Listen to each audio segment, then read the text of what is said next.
Hello students, welcome back to online classes, and in our chapter number 3 we were discussing about the chemical properties of metal। और हमने सारी chemical properties यानी किस type की metals जो हैं reactions करते हैं उनके बारे में कंबाइनली पढ़ लिया था। अभी हमें इंडिविजुअली उनके बारे में डिटेल से बात करनी है। तो हमने उससे पहले ऑक्सीजन के साथ भी रिएक्शन की बात करी थी। आज हम बात करेंगे reaction of metals with water. Water के साथ में मेटल्स की रिएक्शंस। देखिए मेटल्स जो होती हैं आपको पता है उनकी रिएक्टिविटी अलग अलग होती है। तो जो मोर रिएक्टिव मेटल्स होती हैं वो वाइब्रसली रिएक्ट करती हैं वाटर के साथ में। ठीक है, जैसे आपको पता है sodium and potassium. Sodium and potassium ऐसी मेटल्स है जो मोस्ट रिएक्टिव मेटल्स होती है। सबसे फर्स्ट पोजीशन पे अगर आपसे कोई पूछता है कि कौन सी मेटल हाईएस्ट रिएक्टिविटी शो करती है, दैट इज पोटेशियम।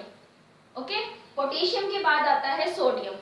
तो सबसे पहले हम वाटर की रिएक्शन करवाते हैं सोडियम एंड पोटेशियम के साथ में। तो आप सभी को पता है कि जब भी सोडियम मेटल्स वाटर के साथ रिएक्ट करती है तो हाइड्रोक्साइड्स बनते हैं। क्या बनते हैं? हाइड्रोक्साइड्स। तो सबसे पहले हम सोडियम एंड पोटेशियम की रिएक्शन कराते हैं। सोडियम की रिएक्शन वाटर के साथ में करवाते हैं तो क्या बनता है? Sodium hydroxide NaOH। ओके, और सोडियम हाइड्रोक्साइड जब बनता है तो ये रिएक्शन 2 स्टेप्स में होती है। जब भी हम ये रिएक्शन करवाते हैं तो मैंने आपको लास्ट वीडियो में भी बताया था कि जब भी सोडियम वाटर से रिएक्ट करता है या कोई भी रिएक्टिव मेटल वाटर से रिएक्ट करती है तो ये 2 स्टेप में होती है। फर्स्ट स्टेप में तो ऑक्साइड बनता है और कुछ अमाउंट H2 गैस का बनता है। फर्स्ट स्टेप में क्या होता है, जैसे अगर हम इसकी रिएक्शन H2O से कराते हैं तो फर्स्ट स्टेप में सबसे पहले तो ऑक्साइड बनता है and then H2 gas evolve होती है। ठीक है, एंड नेक्स्ट स्टेप में क्या होता है, ये जो ऑक्साइड बना है ये वाटर से रिएक्ट करता है और फिर हाइड्रोक्साइड बनते हैं। तो इस तरीके से वाटर के साथ में मेटल की रिएक्शन होती है तो वो 2 स्टेप में होती है, बट फर्स्ट स्टेप इतनी स्पीड में होती है। और यहाँ जो क्योंकि मोस्ट रिएक्टिव मेटल्स में आते हैं सोडियम पोटेशियम, तो जो ये H2 गैस इवॉल्व होती है आपको पता है ये कंबस्टाइबल होती है। तो यहाँ पर ये रिएक्शन इतनी एक्सोथर्मिक रिएक्शन होती है, यहाँ से इतनी हीट निकलती है कि उस हीट से H2 गैस जो है वो बर्न हो जाती है। ओके, तो बर्न होने की वजह से क्या होगा, सोडियम जब भी वाटर के कांटेक्ट में आता है तो वो आग पकड़ लेता है, यानी इट कैचेस फायर पकड़ लेगा। तो हमें कभी भी सोडियम मेटल को नेचर में या एटमॉस्फेयर में ओपनली नहीं रखना होता है। और इसी तरीके से जब हम पोटेशियम की बात करते हैं तो सेम पोटेशियम के साथ भी ऐसे ही रिएक्शन होती है, 2 स्टेप में होती है। तो अगर हम पोटेशियम की रिएक्शन वाटर से कराते हैं तो सबसे पहले तो क्या बनता है, ऑक्साइड बनता है और H2 गैस इवॉल्व होती है। तुरंत ही सेकेंड रिएक्शन स्टेप आती है और उसमें वाटर जब रिएक्ट करता है ऑक्साइड से तो क्या बनता है, पोटेशियम हाइड्रोक्साइड बनता है। ये दोनों ही रिएक्शन इतनी एक्सोथर्मिक होती है कि हीट इवॉल्व होती है लार्ज अमाउंट में और उस हीट से ये H2 गैस बर्न हो जाती है। ओके, तो पोटेशियम एंड सोडियम दोनों मेटल्स को हम केरोसिन में डिप करके रखते हैं। क्या करते हैं हम, सोडियम एंड पोटेशियम दोनों मेटल्स को एटमॉस्फेयर में ओपनली नहीं रखा जाता है, इनको केरोसिन जो ऑयल होता है उसमें डिप करके रखा जाता है ताकि वह जो मॉइस्चर होता है एटमॉस्फेयर में या जो ऑक्सीजन गैस होती है उसके कांटेक्ट में ना आए। ओके, तो ये 2 बातें हमें याद रखनी है। पोटेशियम एंड सोडियम जो है वाटर के साथ में वाइब्रसली या वायलेंटली रिएक्ट करते हैं, H2 गैस भी इवॉल्व होती है, बट ये हाई एक्सोथर्मिक रिएक्शन होने की वजह से हीट से बर्न हो जाती है। तो हम जो मेन प्रोडक्ट लिखते हैं वो हमेशा क्या लिखते हैं, हाइड्रोक्साइड्स ही लिखते हैं। ओके, तो इस तरीके से ये 2 बातें हमारे लिए इंपॉर्टेंट है। नेक्स्ट हम बात करते हैं reaction with calcium and magnesium. तो देखिए क्या होता है, जब भी हम वाटर की रिएक्शन कैल्शियम और मैग्नीशियम से कराते हैं, ओके, तो सबसे पहले हम कैल्शियम से करवाते हैं, यहाँ पर हम मैग्नीशियम से भी सेम H2O के साथ रिएक्शन कराएंगे। तो देखिए कैल्शियम के साथ में जब भी वाटर मॉलिक्यूल रिएक्ट करेगा तो कैल्शियम हाइड्रोक्साइड बनता है। क्या बनता है, कैल्शियम हाइड्रोक्साइड। लाइकवाइज जब मैग्नीशियम से रिएक्शन करेगा तो मैग्नीशियम हाइड्रोक्साइड बनता है।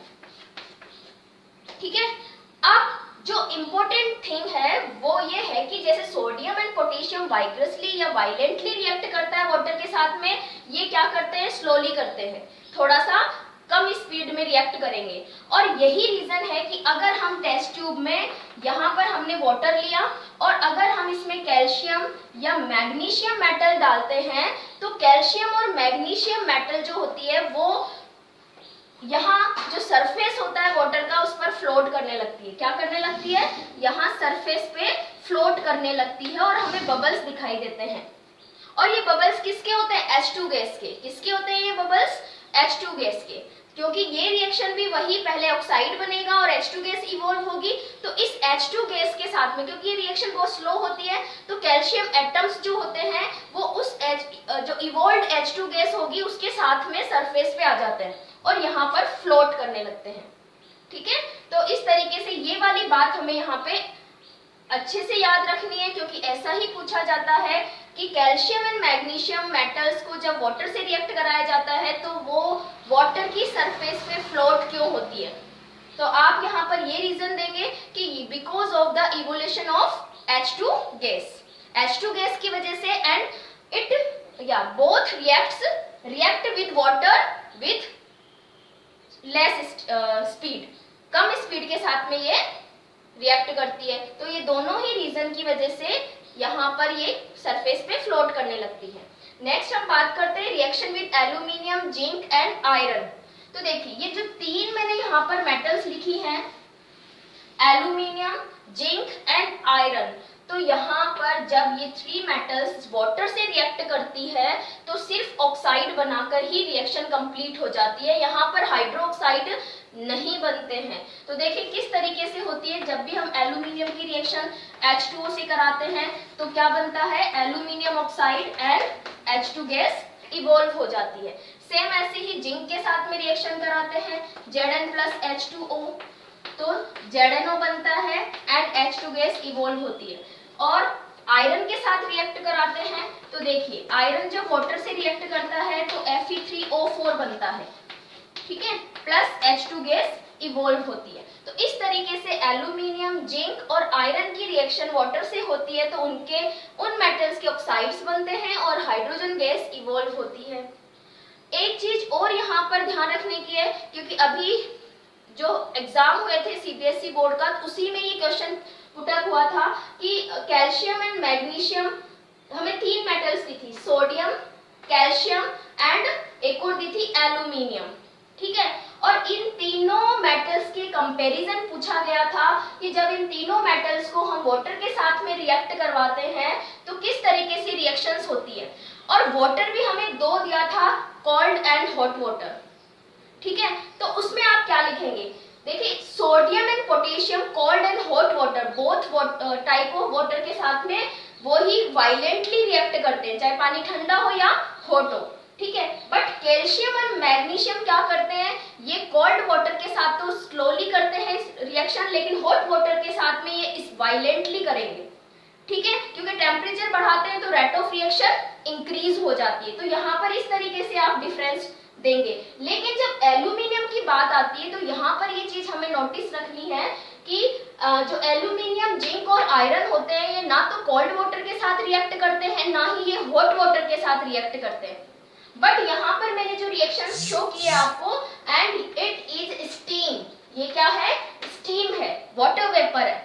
तो ये वाटर वेपर यानी स्टीम से रिएक्ट करते हैं ये तीनों मेटल्स, ये चीज आप ध्यान रखिएगा, ठीक है। तो क्या लिखेंगे हम, थर्ड अगर हमें एल्यूमिनियम के बारे में लिखना है कि aluminium does not react with cold water as well as with hot water. Aluminium ना तो ठंडे पानी के साथ रिएक्ट करता है ना ही हॉट वाटर के साथ रिएक्ट करता है। ये तीनों ही मेटल्स किससे रिएक्ट करते हैं, स्टीम के साथ में रिएक्ट करते हैं। अब हम रिएक्शन लिखेंगे तो हमें पता है स्टीम में भी H2O ही होगा फॉर्मूला, ठीक है। तो इस तरीके से हमें जो क्वेश्चन आया था 3 मार्क्स का उनको आंसर करना था, ओके। नेक्स्ट जो इसमें एक इम्पोर्टेंट थिंग है, हमसे पूछा जा सकता है कि कौन सी ऐसी मेटल्स होती है जो वाटर से रिएक्ट ही नहीं करती है। Then we can write lead, copper, silver, gold and platinum. देखिए these 3 metals are known as noble metals, silver, gold and platinum. These are known as noble metals. और मैं आपको इनके बारे में ऑलरेडी बता चुकी हूँ कि ये इनर्ट मेटल्स होती है। क्या होती है? ये इनर्ट मेटल्स होती हैं। और इनर्ट मेटल्स लीस्ट रिएक्टिव होती है, तो ना तो ये ऑक्सीजन से रिएक्शन करती है, ना ही ये वाटर से रिएक्शन करती है, और ना ही ये एसिड्स के साथ रिएक्ट करती हैं। तो इनको तो हमें याद ही रखना है। साथ में यहाँ पर लेड और कॉपर की बात और याद रख लीजिएगा। ओके, तो इस तरीके से हमने आज बात करी है मेटल्स की वाटर के साथ में रिएक्शंस, और मेटल्स की रिएक्शन जो होगी अलग अलग मेटल्स के लिए उनका जो पैटर्न होता है रिएक्शन करने का, स्पीड होती है, वो अलग अलग होगी। तो ये इंपॉर्टेंट है और इसी को पूछा जाएगा। Okay, thank you.